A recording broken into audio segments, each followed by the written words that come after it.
Coach Campbell, you had the #3 team in the country came in here tonight to play you. How do you feel the girls performed? You know, I feel like I thought we fought really hard. I thought we made some adjustments going into the intermission. I felt like we played with a lot of high energy, and I feel like we did. We continually, match by match and weekend by weekend, we continue to get a little bit better.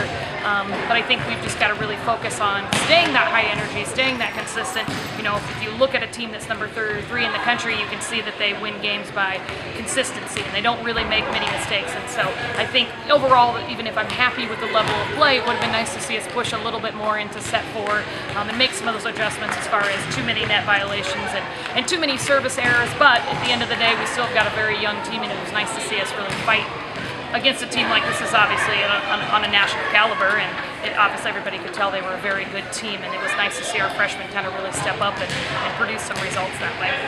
And you won the 3rd set.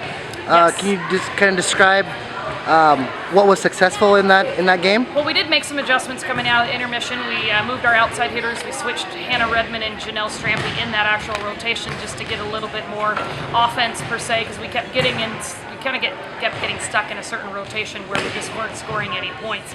I think that really made some adjustments just as far as getting some productivity a little bit more out of our outsides, and I think just the will to want to be better, the will to want to fight. And we keep talking about in timeouts that, you know, we need to block a little bit better, we need to defend a little bit better, and I feel like we just played with a lot of confidence, and we just kept pushing that team to make some mistakes, and I thought we executed, especially in that set #3, very, very well.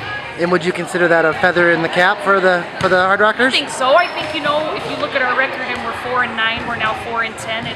It can be a little misleading just based on that one weekend that we went 0-4. And all we ask is day by day, weekend by weekend, that we get better, because at the end of the day, we're still focusing on a long-term vision for this team, and we got to be very patient with that. And I think we continue to prove that we can play at a very high level, but we've got to make sure just the consistency and the aggressiveness and the positiveness that comes out of our mouths is consistent as well.